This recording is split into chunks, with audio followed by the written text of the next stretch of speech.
You are about to witness an absolute masterclass in monster hunting.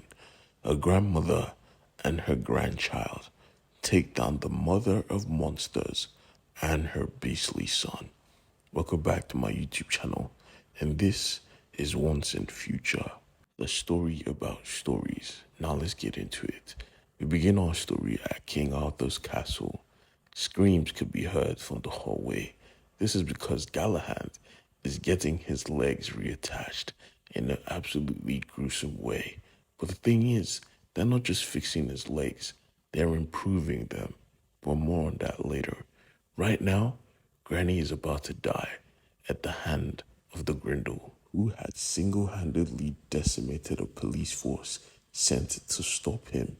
While everybody was overreacting, Granny just said she needed a weapon, and she took a knife and just started walking directly at the Grindel, acting like she was pissed off that he made a mess. And when she was close, she said, what's that? There's something in your mouth. Looking closer and closer till she was literally inches from his face. Then she launched her attack directly into his throat, telling everyone to run. And everyone did run.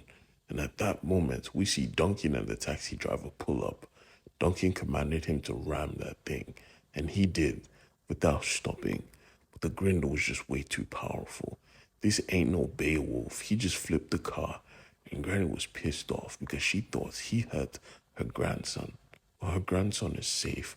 Matter of fact, her grandson was protecting her this whole time by tying himself to the monster's leg. But the Grindel was not impressed, flicking him directly at his grandmother. But this was no time to be on the floor. They had a monster standing right in front of them. They had to fight. So grandmother did like she always did. Duncan, hold him off while I get some weapons. She went to the shed, and Duncan was about to get swallowed. Literally, the monster was swallowing him slowly. But thanks to the knife left by his grandmother, he had a weapon. So he stabbed and stabbed continuously till he was freed. But when he was freed, his grandmother was there, wielding a freaking chainsaw. She went to town, slicing and dicing till she took the monster's arm. He was forced to retreat and died alone in the forest. But if you know the story of Beowulf, you know that's not how this story ends. From the bushes, we see Mary watching all this play out. She knew she had to play a move, and this was the perfect opportunity, letting Merlin know what was up, saying to her, just stand watch. Mary was not just standing watch. Back at the home though, Granny promised everyone it was safe, but she was covered in blood. She wanted to explain everything to everybody, so she told everyone to assemble in one of the empty rooms. But just before she could come in, she was stopped by the actual police, a new batch.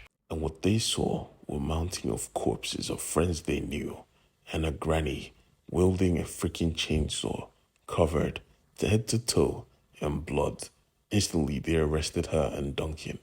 But as soon as they arrested her, they got a call saying release them. Somebody had their back. But Granny was pissed off at Duncan. Why in God's name would you call the police? The more people that know these stories, the more powers the story has. Regular people are sheep. Me and you were sheepdogs. We're here to protect the sheep from the wolves. And the rogue stories are wolves. As soon as she got upstairs, she just told everybody, forget what you saw. You didn't see anything. You all have dementia. And instantly, all of them started thinking they have dementia. But one person could see the truth. One person made it clear that that was Grendel. But before he could finish his sentence, he was gutted. A big, gigantic monster hand busted through his chest. Something was here.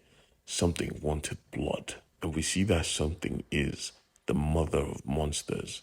Instantly, everybody decided to get the hell out of there, but the taxi guy was too slow.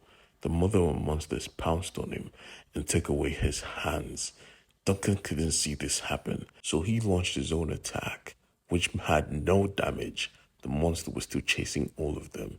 He could do nothing, and watching the cab guy die because of his choices cut Duncan deep. He never wanted anyone risking their lives for him, and he was sorry. But Grandma reminded him that this is not the time to be sorry. We are in the middle of a battle. She carried her chainsaw to attack, and Duncan went to get the weapons. But this was not the weapon he truly needed, and his mother, Mary, was going to show him his true weapon. While grandmother handled this beast, she was about to eat an innocent person in bed. But Granny, she knows how to use a chainsaw. She wasn't intimidated or afraid. Back outside, though, we see Mary pointing a gun at her son, Percival Duncan. And we see Duncan is instantly over it, telling her, if you're going to shoot me, shoot me. But she made it clear, I'm not here to shoot you. I'm here to give you a weapon. Back with Granny though, she was having so much fun with her precious little chainsaw. The monster was taking a lot of damage, so she decided, nah, I'm out, jumping straight into the lagoon. And that is where her end would come, because Mary's plan was to make her son Duncan the next Beowulf. She was reciting a poem as he dived into the river to face off against the mother of monsters. But outside, Mary and Granny had an intense face-off. Granny was really comfortable at blowing the brains out of this girl, her own child. But she didn't. She wanted to know what happened when Duncan, and Rose explained the plan, that she wants Duncan to be the hero of the story.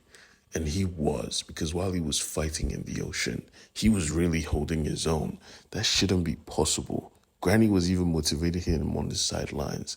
And we see the remaining of the poem, that a hero called Beowulf, when all weapons fail, when no swords are left, he would stretch his hand and grab onto a mighty sword. And we see that mighty sword was Excalibur.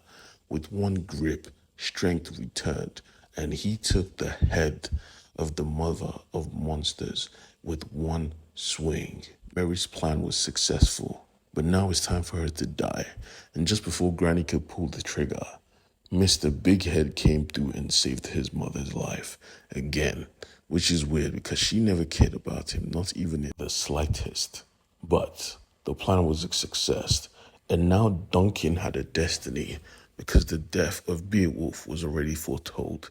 He was going to die while fighting a dragon, and because Duncan has accepted that story into himself, he would be weaker to dragon opponents. And so, just like that, Mary left, disappearing like a shadow, and Duncan was left with the sword, so he tossed it back. It was not his to keep. Now, without a purpose, he decided to go check on Rose, because she was the only person he could truly confide in. And right now, he caused the death of a taxi driver, but Rose was there for him. And we see, so was his mother, because someone was watching, and someone got a photo. It was Merlin and Mary. Their plan was still in motion. Mary kept asking about Galahad, so Merlin was truthful. Yeah, he got torn up pretty bad. He lost his legs, but I'm fixing him, and I'm making him better. While the villains were having a good day, back at the home, everyone was traumatized. Nobody could talk about it. Nobody could mention it. But Granny knew this wasn't over. Not even close.